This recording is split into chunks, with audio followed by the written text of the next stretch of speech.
Hey, what's up everybody? This is Chris Gross for CG Gear coming at you. Today we're going to be reviewing my 2021 16-inch MacBook Pro M1 Pro.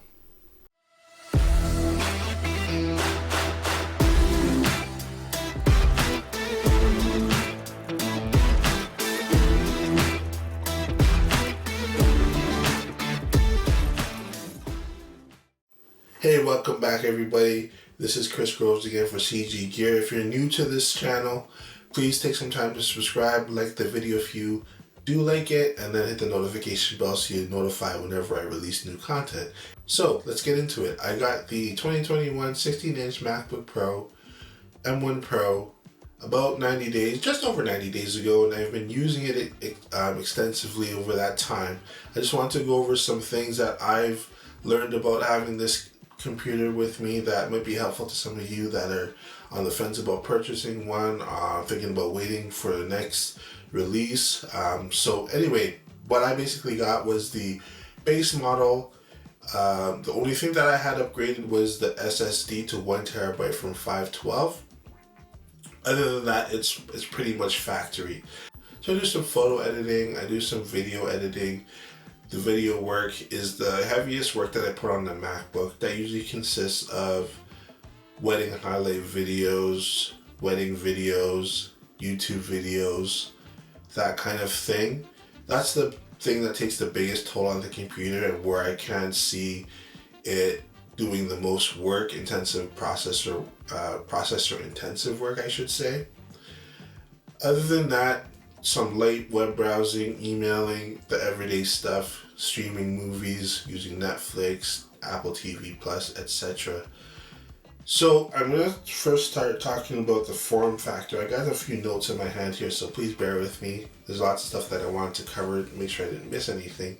The form factor is pretty awesome. It's a little heavier than we've had in the past from Apple, but nothing too heavy. It feels just right to me. If something's too light, like the M1 MacBook Pro the M1 MacBook Air that I also have, then it just feels a little stable. It seems like it's going to be like easy to drop, that kind of thing.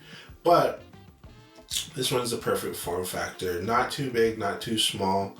Actually, I did go for the 16-inch over the 14-inch just because I do enjoy the screen real estate.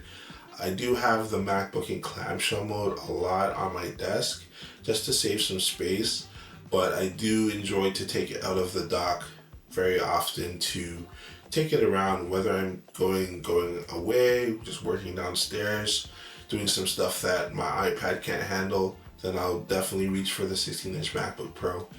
It does fit in my bag. I've got a real small camera bag, but it still fits in there, which is really nice as well. So I don't feel it's too big. I can even put my camera, I can even put my iPad in with my MacBook Pro into my camera bag at the same time. So it's not a big footprint at the end of the day. Definitely not as compact as you can get it if you need more compact, but it's compact enough for me. I do see some people that maybe want to, use their MacBook on planes and that kind of thing, or buses. So that I definitely see why they would go for the 14-inch, but I'm just like, why not go for the bigger screen if you can. I am in like this constant battle between like minimalist and like just having a lot of good stuff, or big stuff. Like I got the full size iPhone 12 Pro Max, and sometimes I'm just like, man, it might be nicer to travel with something light, but I don't. My MacBook, I definitely want the 16-inch over the 14-inch. My cameras are pretty small cameras. Like I use the R6, that's what I'm filming on right now. And a lot of times I'll have a battery grip on there. So that makes it bigger, makes it more, the functionality improves and the battery life improves, but it becomes bulkier. So, but it's nice that at the end of the day I can take the battery grip off if I wanted to and travel light. But anyway, back to the main review that we're doing here. R6 is for another day. So it's got like an old look to it. The design is reminiscent from an older MacBook, but it does still look it still does have like this modern edge to it, if you know what I mean. It does look sleek and stylish. I do enjoy the look of the MacBook. So just looking at the screen is probably one of my favorite parts of the MacBook, especially why I went for the 16-inch. So we've got a 16.2-inch XDR display, has 3,456 by 2,234 pixels, slightly higher than 4K resolution. The mini LED technology is just amazing. Like the blacks are so dark, and then the screen gets so bright. I think it goes up to like 1,500 nits, somewhere around there. It's just super amazing. It's definitely optimized for Apple TV Plus in many ways, especially screen wise, taking advantage of the full 4K HDR display or movies that you can play off of there. So I do recommend using that if you can. The only thing with that is the next thing I'll talk about is sound quality. So the speakers on the MacBook are probably some of the best notebook speakers or laptop speakers I've ever used before.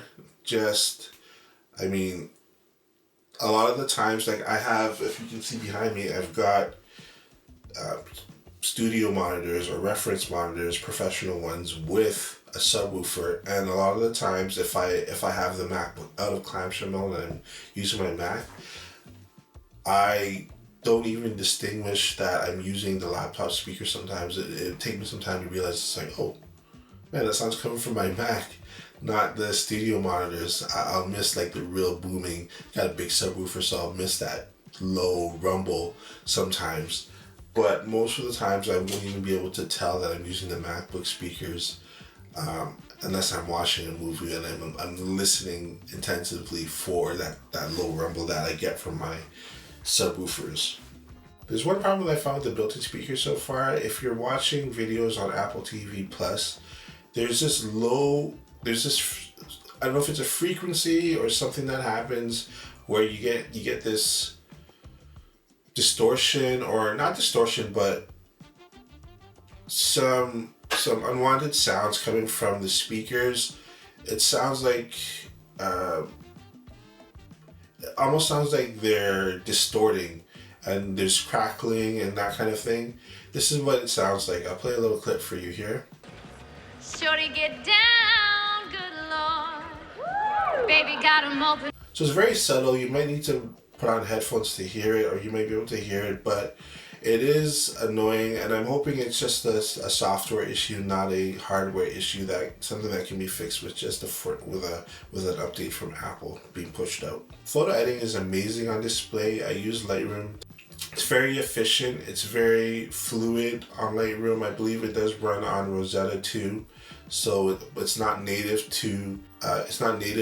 to work with the Apple Silicon, but it does work. It does work well. My only caveat there is with the notch on Lightroom.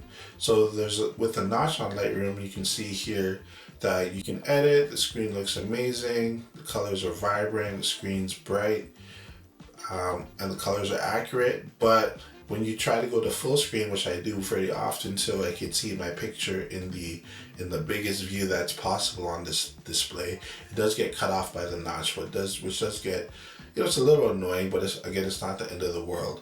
Most times on anything else that I'm doing on the Mac, I don't notice the notch at all. Video editing is also great on the Mac. I do use video editing a lot in clamshell mode, so I'm not using the screen a lot of the time. I would most likely be using my Mac in clamshell and having it docked, but there are times when I do editing directly on the Mac, and it's pretty awesome. Like just so flawless in the editing process. The videos do play back. There is some stuttering in the timeline when I do directly import clips without using Optimize or proxies. And this will happen in as little as one clip of Canon C-Log or C-Log 3 with a couple of color corrections on it. So I'm going to try out using optimized media and then maybe even proxy media to see how that affects the workflow. I haven't done so yet, but I'm going to begin experimenting with that because the reviews say that it should be able to handle several streams of 4K video without a problem. So I'm going to be making sure to test that out in the near future as well. Another thing, ports. We've got plenty of ports. We've got 3 USB-C ports, 2 on the left side, 1 on the right side, a headphone jack. MagSafe is back, which is pretty awesome. Full-size HDMI, and of course, the SD card slot, the saving grace. Yes, we love our SD card slots. So that's my review. So a couple of questions for you. Are you looking at picking up one of these MacBook Pros? Are you waiting for the new line to drop? Do you have one already? Any quirks that you're finding? Also, if there's anything that you know about the sound issues on the Mac, please leave a comment below and we can look at that together as a community. Again, if you like this video, please hit the thumbs up, subscribe, and hit the notification bell. We'll see you on the next video. Take care. Peace.